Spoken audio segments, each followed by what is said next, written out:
अमावस्या के दिन आपको लगता है ना कुछ तकलीफें लग रही है, तो एक पीपल का पत्ता ले लो, उसके ऊपर एक कपूर का टुकड़ा ले लो, सारे घर में घुमाकर उसको दरवाजे के बीच मध्य में जलाकर रख दीजिए। थोड़ी सी देर दिला दो, 20 से 25 मिनट के अंदर स्वयं गुरु बाबा कहते हैं, राम सुनो, यदि कोई आरती में, पूजन में, घर में ये कपूर का टुकड़ा आरती के बाद में जब समर्पित करेगा तो उसको अश्वमेध यज्ञ का पुण्य प्राप्त हो जाए। अश्वमेध यज्ञ के पुण्य को पाने के लिए कपूर का टुकड़ा आज भी आरती में जलाए।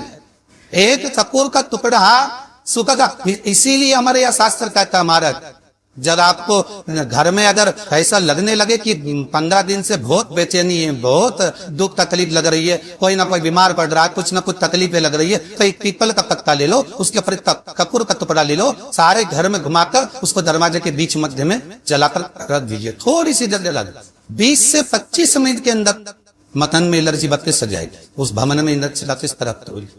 अमावस्या के दिन आपको लगता है कि हमारे पूर्वजों का उद्धार नहीं हुआ, हमारे पूर्वजों का कल्याण नहीं हुआ, कहीं अधोगति में कोई चला गया है, उसका बस एक बार, रोज नहीं जरूरत है, प्रतिदिन जरूरत ही नहीं, महीने में एक बार अगर अमावस्या के दिन भी आपने चंदन के थोड़ा सा चंदन अगर मेरे देवाधिदेव महादेव स्थापित स्थान पर समर्पित किया है। अशोक यहाँ पर वर्णन कर रही है, मेना धन्य और कला की कथा कह रही है। तीनों ने सनकादि ऋषियों से मांगा।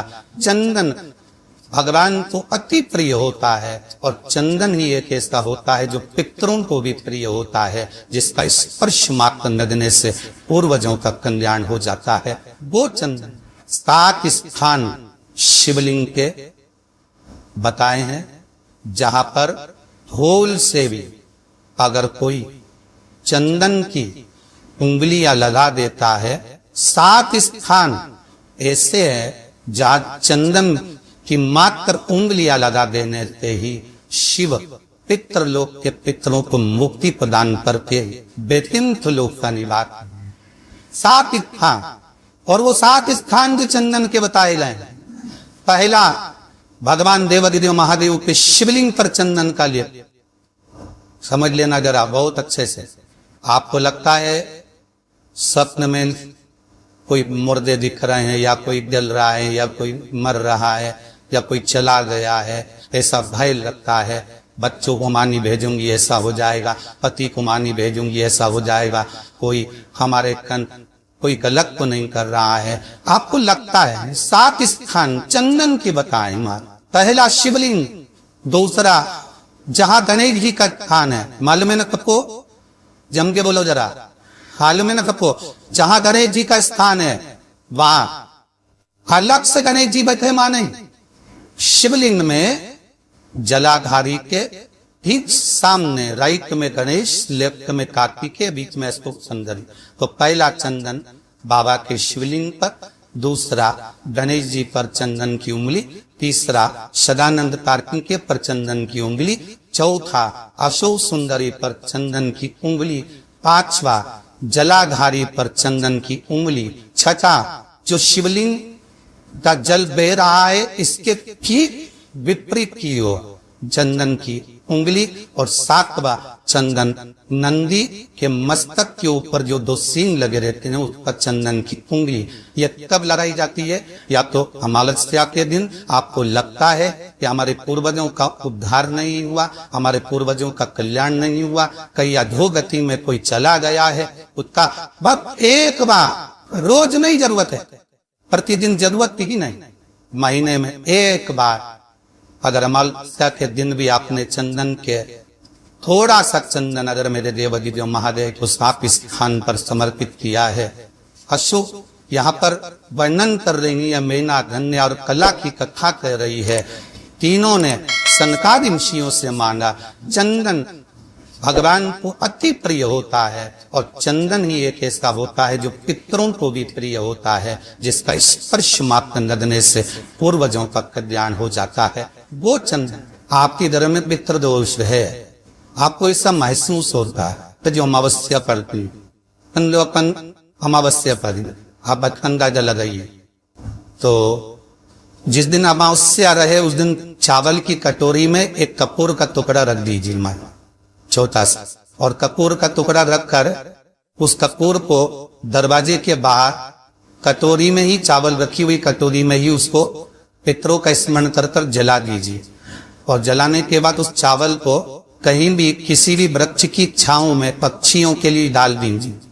शिव महापुराण की कथा कहती है, अगर मान लो पितर आपको कष्ट दे रहे हैं, पितर आपको तकलीफ दे रहे हैं, कोई काम नहीं होने दे रहे हैं, या कहीं आपको ऐसा लगता है कि पितरों का दोष है, तो वो पितर दोष देवी, अब ये जो आप करेंगे ये कब कर रहे हैं? अमावस्या के दिन आप उसको रख रहे हैं।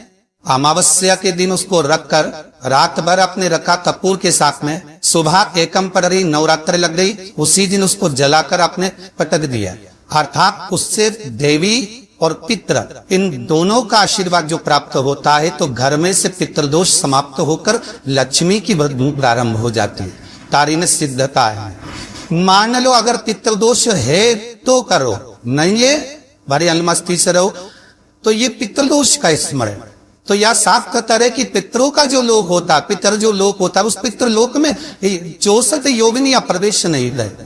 अमावस्या के दिन प्रदोष काल में, प्रदोष के समय पर, प्रदोष काल में शाम के समय पर जाकर किसी भी नदी, तालाब, बावड़ी, कुआं, कहीं ना कहीं जो आपके पास में हो, वहां पर एक घी का दिया, बत्ती का मुंह दक्षिण की ओर कर कर अवश्य जलाकर आ जाना, सारे पितृदोष समाप्त हो जाए।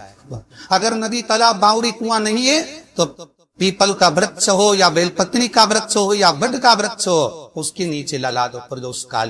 पर अमावस्या के दिन लला है जरूर। क्यों? क्योंकि अमावस्या 16 दिन तक पितृ मृत्यु लोक में आने के बाद में भोजन ग्रहण करते हैं।